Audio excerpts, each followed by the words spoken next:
So this guy to the side of me, we're going to go over that old video. That is my most popular video. We're going to go over it again and improve it. I want to give you two methods of taking profit. Two. So let's get into it, right? In this video that I did on the 2nd of November, a lot has changed since then. My channel's obviously grown. I'm still a very small YouTuber technically. And the one thing that I did on that video was I went through the past in terms of the percentage gains that you can get. And even today, right, we've had a little bit of a market move in. I've been putting a little bit more money into the market, swing bags and stuff like that. And guess what? It's gone up quite significantly. Life-changing sort of sums in terms of percentages for some people, depending on how much money you've got in a very, very short amount of time. What I mean by that is versus the traditional market, right? So some coins have gone up 4 or 5 times their money. Zilliqa, example. Moonbeam has done very well. There's been a lot of coins that have done very, very well in a very, very short period of time. But the whole market has. The whole market technically in altcoins has. Now, even if we go back to say that video, right? So it was roughly, we'll say 1st November, for example, here. And roughly BTC was around 13K. If you bought on that week, look at Ethereum. Look at the top 10 for one. Bitcoin Cash is no longer there. Obviously, Chainlink's gone out of it. Litecoin's dropped off a cliff, but they're still worth more than what they were on that video. Look at Binance Coin now. It's 10 times worth its value in a short period of time. So there's still that element of, well, you don't have to put loads of money in to actually get quite wealthy in this space. It's just one of those things, right?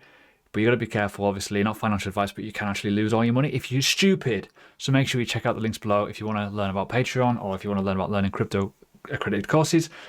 It's better having a much better foundation of knowledge than just aping into things. And when you fall onto Twitter, when you fall onto Reddit and YouTube, you're going to find a lot of crappy shill coins, basically.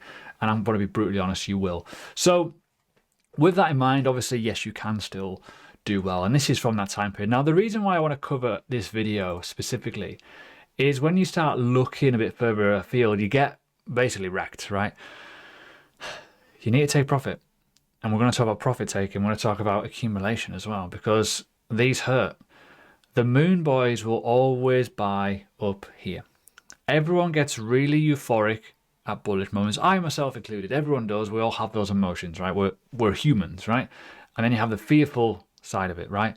I'm going to show you simple kind of methods and understanding of how to kind of channel that and keep your wealth. So we're talking about you don't need much money to get wealthy, but you need a bit of common sense to keep it. Basically, that's kind of what the vibe is. So the first method, and you probably all know this from watching my videos, is using the EMA 21. Perfect example. This is my kind of methodology. Obviously, other people have different things, but I find that the EMA 21 in cryptocurrency works pretty well. Now, if you put it onto the 2-day or the 3-day time frame, you can see very, very clearly how the market is moving, right? The idea is to be in it when it's supporting and be out of it when it's not, right? Kind of sounds simple, but it's actually harder than it looks. The hardest thing, bit of a takeaway note, the hardest thing in any investing is actually taking profit. If it was so easy, we'd all be a lot richer. You probably all can relate to that. There will be one viewer on this channel, there always is, that have held on too long and they regretted it. The idea is have some rules. If you can make some rules, and this is a good rule to have, to be able to like control your emotions. If your rule is, I am not going to buy a cryptocurrency until 2 things happen. Number 1, we cross over the EMA 21 and it is therefore supported. So for example, here, we had this whole region here from where this sell point is all the way down to like this level here. You didn't have to buy it here. Yes, it's 24% lower in value, 24% extra in BTC if you had profit up here. But that is just BTC. Altcoins would be massively different. It would be like 50, 60%, give or take, maybe more, depending on your asset, right? So that's a rule. Another rule that I often say, and a lot of people forget, is if you think a coin is a blue chip kind of thing, where it's like BTC, Ethereum, Polkadot, maybe the likes of Avalanche, Luna, good solid assets, right? Look at weekly levels. Go onto your weekly time frame and find where things have stopped turning around. So for example, here, you got this level here, it's stopped, it's turned around a spot. That is a level of interest, obviously, again here and obviously here. If you find that the price falls into that range, there's a chance that you can buy a little bit there, buy a little bit, if we get momentum, start adding to your bags as supporting levels have been reached and flipped into, therefore, you know, that momentum, right? It's simple.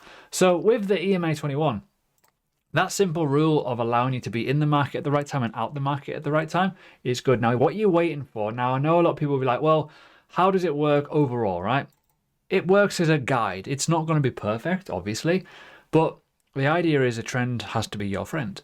And on the 3-day time frame, you can see very, very clearly how you can be knowing when to be out the market, when to be in the market. If you're doing with these altcoins, you can probably do a good amount of accumulation.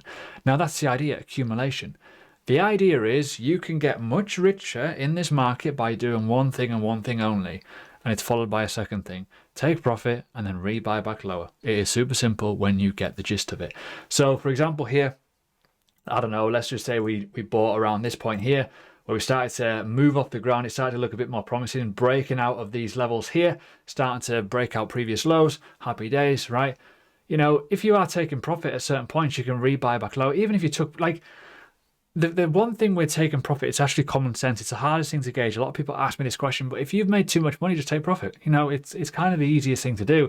And one rule that I always have is if we move too far away from that EMA, often it snaps back. And you can see how it snapped back, went below it, did an ABC correction here, and then we blasted through again. And then obviously you can see these little peaks where it goes too far. It's like a magnet. And even when we fall low, more aggressively lower we go, the more we pull back. Same with the other side, right? So, EMA 21, keep it simple. Wait for a support level, look at structure, keep it super easy. The next thing is all about psychological stuff. Now, I mentioned before, common sense. Sometimes if you make too much money, sometimes if you look and do your 10s and 20s, kind of your foresight and your long sight kind of looking, let's be honest here, people get excited. I've already mentioned it. People get really euphoric when things are going good, and then they get really fearful when things go bad. Now, I do bearish content. I like to scare people. But ultimately, until that has rotated and changed, and we've gone from creating lower lows into higher lows, things will always be a bit ropey, right? But the fear and greed index is really good, right?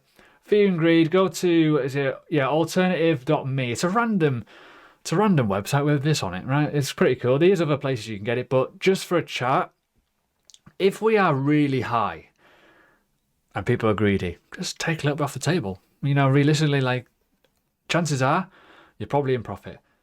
Fearful points, you're probably in losses if you held onto it. Good time to buy. So keep it super simple. That is a good one, by the way. If you are finding weekly or monthly or big levels of support and we've dropped, say, 40, 50, 60%, just add a little bit. Just with profit, put a little bit in. As I say, if the momentum then carries on, running around a little bit and you start getting some flips of previous levels of resistance, then into support, and then you got EMA crossing overs and all kinds of good stuff, go in with the trend, go in with it, because realistically, if it's profit, it's profit, right? Keep it super simple. So that is the remake of this video. It is an old video, and I don't want to go too deep in terms of, oh, but if you put $1,000 in, yes, obviously if you put $1,000 in and you're making a ridiculous amount of money on one asset, cool. Not everyone gets that. It's all about the journey. It's all about buying low, selling high, rebuying back in good, solid assets. Not crap, good, solid assets. So if you like this video, leave it a like. Ciao.